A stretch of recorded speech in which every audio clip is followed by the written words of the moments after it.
Hugh Kogan again, Man Cave Classroom in A10. We got done going over our bonus coverage from the last one, but now we looked at the incident that was pretty much the nail in the coffin. Nail in the coffin. I was going to screw that up. Thank you. There you go.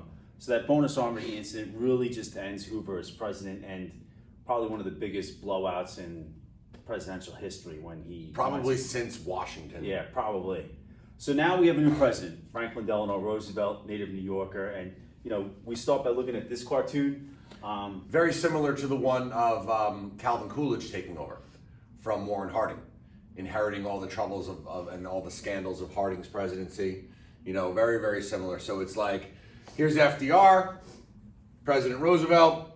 Hoover's like, here you go. You've got to take care of the baby now, and all of the problems that he's inheriting. Unemployment, economy measures, farm problems, bank problems, war debts. And the interesting thing is like, we probably have made reference to how presidents are ranked historically from one to, whatever.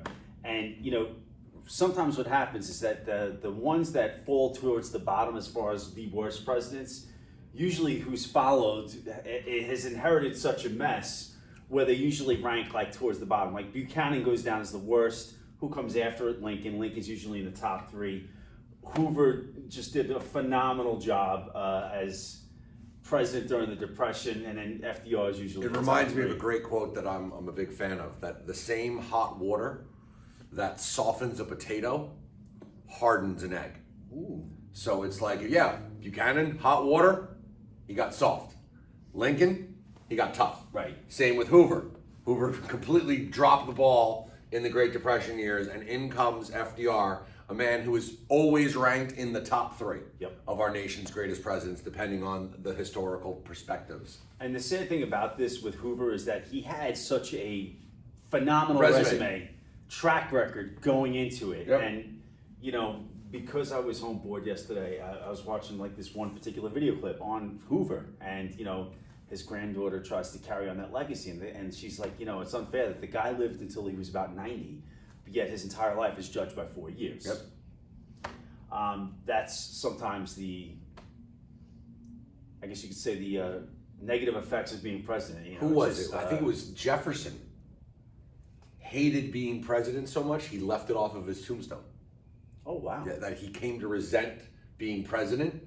It's so like his tombstone says like, author of the Declaration of Independence, ambassador to France, member of the Continental Congress, and like leaves off that he was president of the United States. Almost went into debt because of his wine collection. Yeah. So now, you have FDR. Now FDR, he's going to have a much, much different leadership style than Hoover. He is going to try some of the same things that Hoover did. He had a much different approach to it, and a lot of his approach comes with how he's able to communicate with the American public. But he came from a wealthy family, attended Harvard and Columbia University during World War I, served as Assistant Secretary of the Navy, similar to his cousin. Had a C average at Harvard. Not that we're going to judge or anything, but this was a guy that he was an only child as well, and as a rich only child, lived a pretty nice life leading up to this. Then his legs were paralyzed from polio, something that he contracted in his early 20s. I think it was 20s. 29, I believe 29, it was. right? 29 or 39. Right. But I mean, what a great contrast that one of our strongest, toughest presidents was physically disabled. And the amazing part about this, most of the American public didn't even know about it. It says a lot. It does. It shows how the media has changed. Right. He actually had an agreement with the media that they would never photograph him or film him getting in or out of a car. Walking was okay because he could kind of walk with braces on. When it came to walking, which was kind of interesting, and this is why, when it came to walking, of course, your body has to compensate for what you're lacking. So he had probably, I wouldn't say enormous upper body strength for a guy his age, but he was stronger up top because he had to. Yes. Now that caused him to move slowly, and there's some old videos of him walking, and since he's moving slowly, of course, when the president comes, there's a lot of people moving around, a lot of people hovering around to catch a glimpse. Since he's moving slowly, now he has the chance to talk to people. Yes. Shake hands. This is great. Now you're definitely much more of a man of the people. You know, you're taking the time to shake hands, and a politician believes every hand you shake is a vote. So it really worked out for him. And From that he would wear these braces on his legs. Got them somewhere. He would wear these braces on his legs that could did. bend. I have it in mind. Keep going, you're and good. could lock into place. Here we go. Yeah. Just the bottom part of it. And Yep. they could lock into place. Believe it or not, my uncle actually contracted polio, and only one of his legs is partially paralyzed, and he had a very similar brace. And the amount of pain he was in when he was standing, you know, and the speech, the infamy speech, the New Deal speech. Yeah. I mean, the only thing we have to fear is fear itself speech. He's in so much physical pain, and no one really knew about it. And a lot of pictures, he's often shown as being very presidential. And the political cartoons that we're going to see later on throughout the chapter are of him standing. Yep. You know, and again, when you're talking about the fact that it wasn't really known to the public, the thing was that he tried everything he could to try and fix this. Fountains, you name it. Was a hot springs? Yeah, the hot Georgia. springs. That's It was what like I was talking about. Salt water that he could float in, and he did have limited movement. He wasn't completely paralyzed in the legs. He could move them slightly, but the muscle atrophy. I have a picture that I show. The muscle atrophy looks like a 10-year-old's legs on a adult male body. Yeah. So he comes in his speech. He pledges himself to for a new deal to the American people.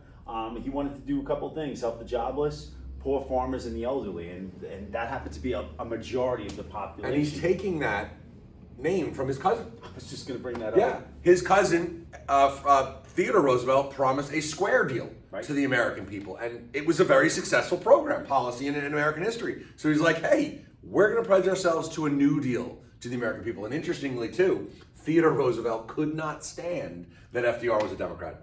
Really? Yeah. He said, I cannot believe he became a Democrat, which is interesting because Theodore Roosevelt really He was a Republican, but it was like was a very liberal Yeah.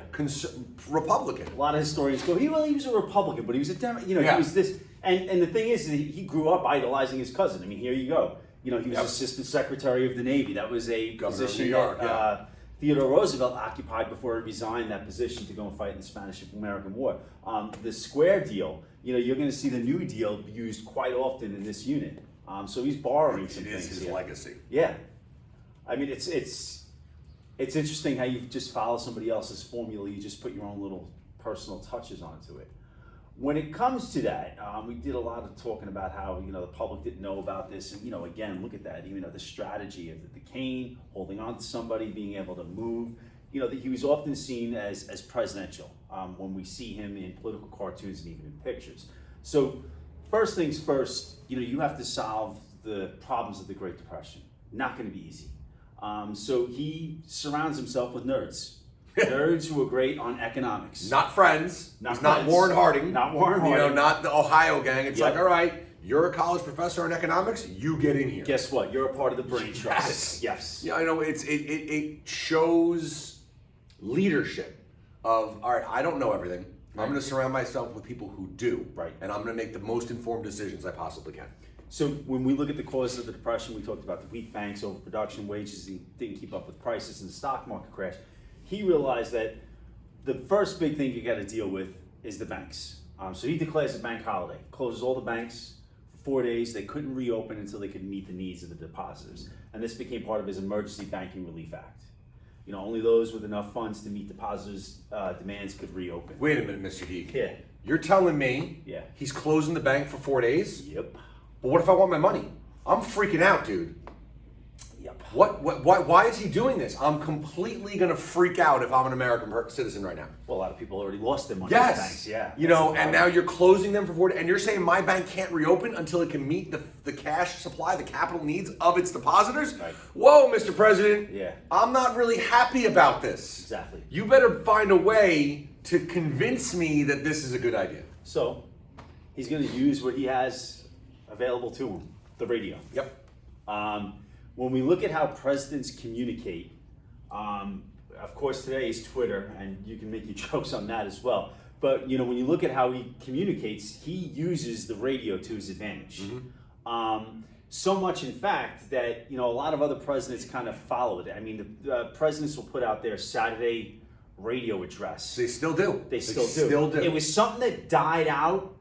Reagan brought it back, and now you might hear references to the president and his Saturday radio address. That's coming from FDR, communicating to people, and this is people have radios. We're not at TVs just yet, but people have radios in their living room, and now that he's able to consumerism of communicate. the Roaring '20s. It's in most homes, and he'd sit down. What was it, 36 times during his presidency? So, you say 36. I almost want to say 52, but whatever the exact number whatever it was, yeah. What became known as his Fireside Chats. He'd sit down next to you. He'd come into your living room, not physically, but it felt like it. He talked in a calm, reassuring voice. American people, here's what I'm doing. I'm closing the bank. I'm closing the banks. This is why we're closing the banks. This is what's going to happen. And he explained it. Yes. In layman's terms. In Barney-style layman's terms. Very, yes. very simple. Yes. Had Hoover maybe had that approach? Who knows? Because he's going to use some of the same things that Hoover did. It's just he had that approach. He had that ability to communicate. And when we look at what presidents wound up using, of course, you had presidents also capitalizing on Twitter today to get your message out. It's the reason Donald Trump was elected president. Pretty much. His ability to communicate via Twitter. Spent like almost zero on campaigning. Barack Obama was the first president to use it. And again, was able to get his message out. And of course, Trump winds up following up with that. And again, there is a lot that's going to be written and said in documentaries just probably on his Twitter account. That'll be something that historians will look at. There will be books. And there'll be, now Biden has one. You're gonna see when it comes to presidents communicating, this is a vehicle they're gonna use. Yep. Right? This is gonna be another medium that they use, and they're gonna be able to use it effectively or ineffectively, however you're looking at it. So yeah, and FDR's very first Fireside Chat, he's talking about the bank crisis. Yep. Exactly why he's doing it, and he speaks to you, the American person. We'll probably break that down in a separate video. We're definitely going to do that because when it comes to the banks, it's like if you're going to do this to people, they're going to freak out. So you need to explain it to them. Mm-hmm. Very, very simple as to why you're doing it. We miss anything here? Nope. All right, good. Nice watch.